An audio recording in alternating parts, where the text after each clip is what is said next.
YouTube. Today's DIY is how to sew a cabin luggage. I'll run you through all the steps from making the pattern, the materials used, and how to sew it. So let's take a closer look.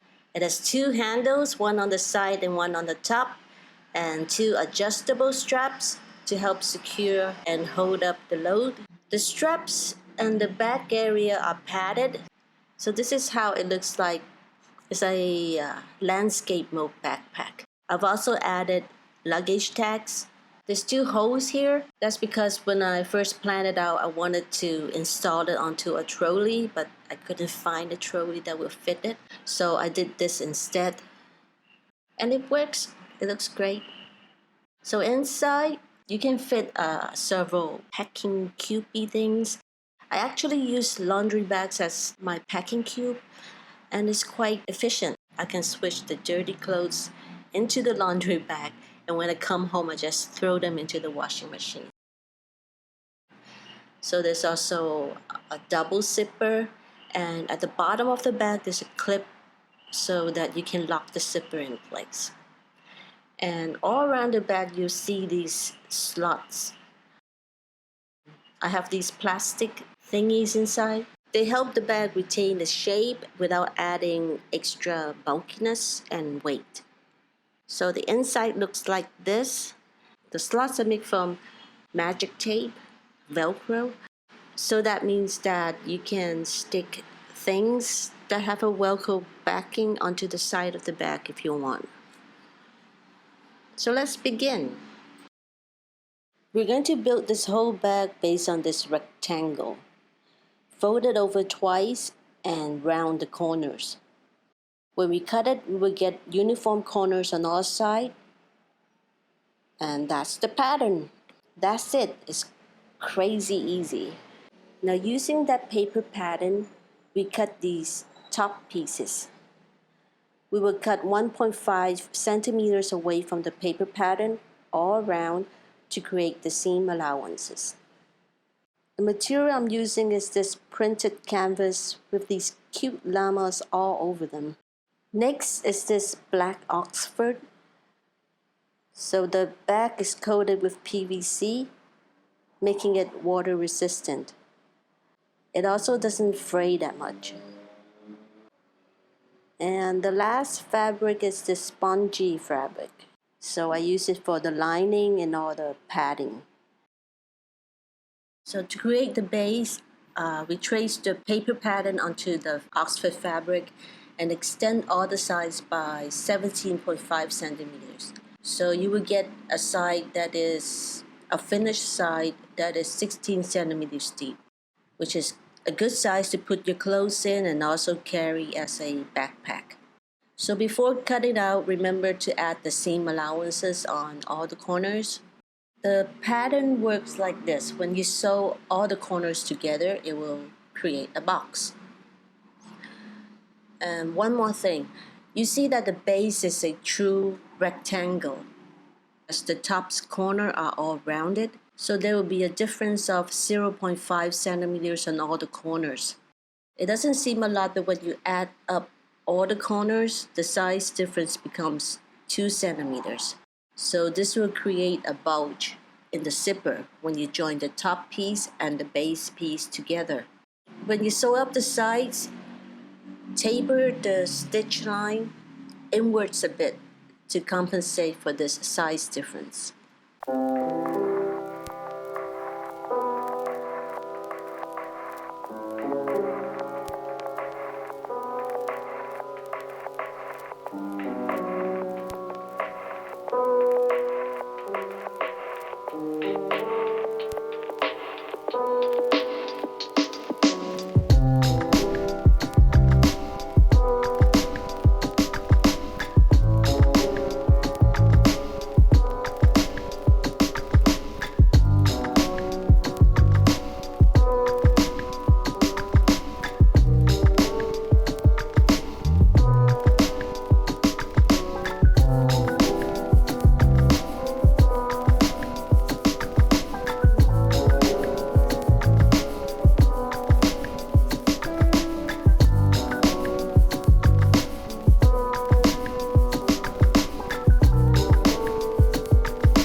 will start by sealing the webbing's ends.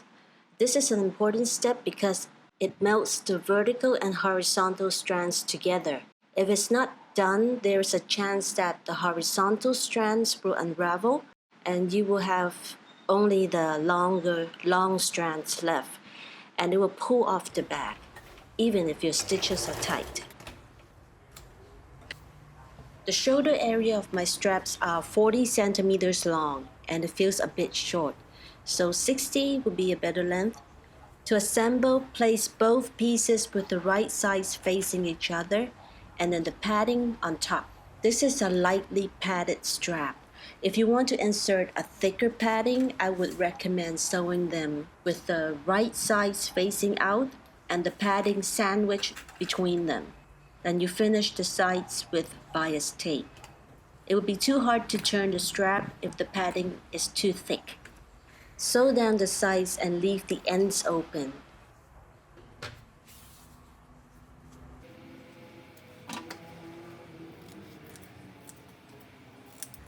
We will also trim down the padding seam allowances to make it easier to top stitch later on. Now we will flip the straps out. It may seem impossible at first. Just take your time, slowly. It took me over 10 minutes to flip out one strap. This step will test your patience and give you a good fingers workout. We're going to sew the adjustable clip onto the tapered end of the strap. So fold the raw ends inside and insert the clip, and then we will top stitch it in one single step.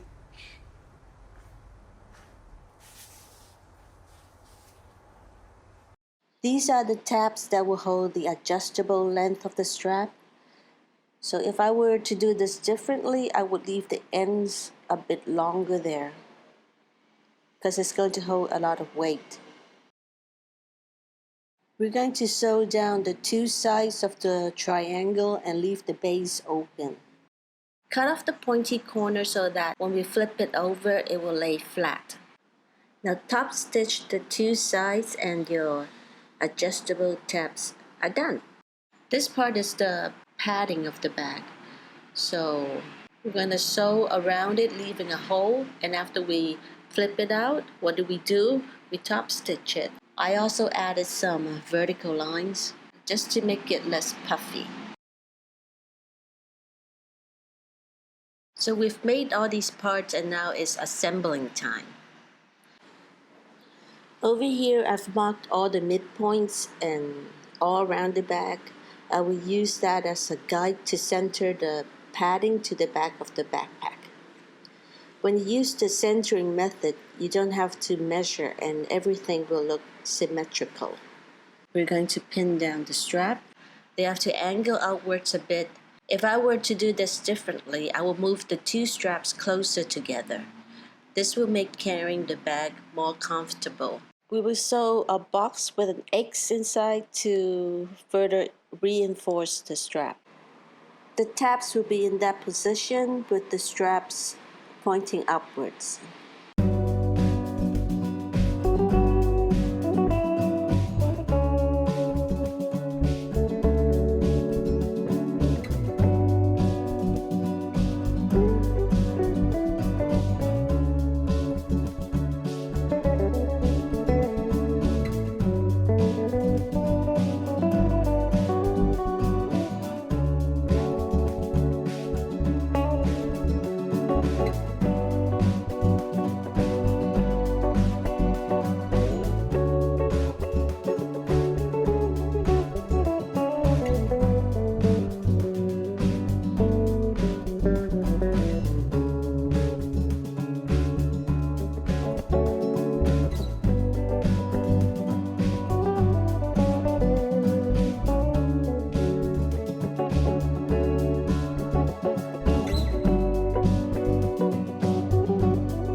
we're going to sew the zipper tape onto the base of the bag. Leave a tail of about 5 centimeters and pin the zipper all around the bag.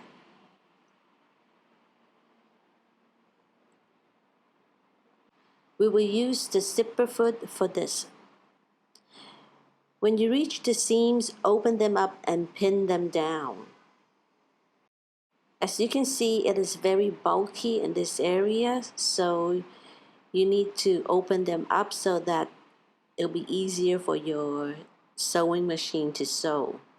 When you get to the bulky part, you may have to help your sewing machine by pulling the bag through.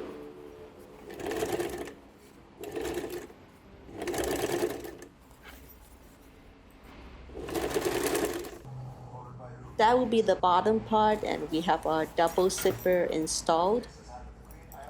Now we're going to sew on the zipper stopper, which is this piece of Oxford.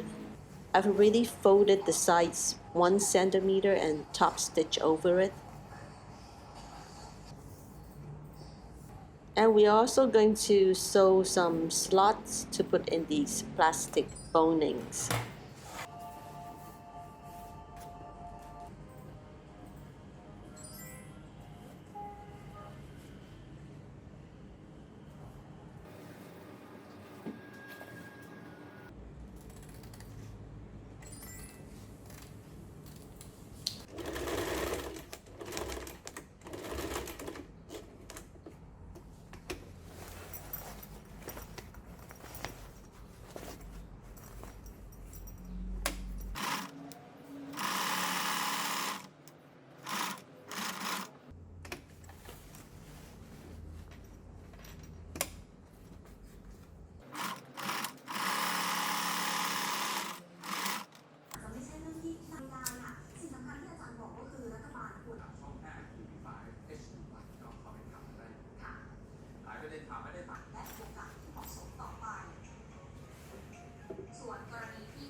You should also top stitch it. It will make sewing the zipper easier.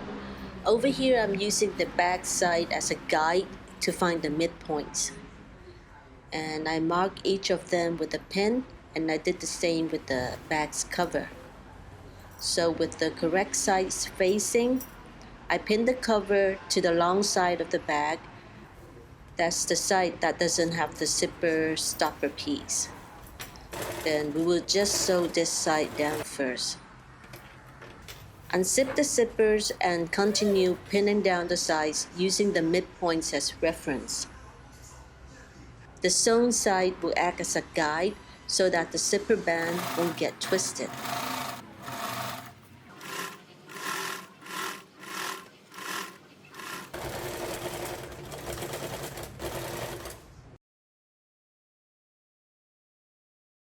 So we're almost done here.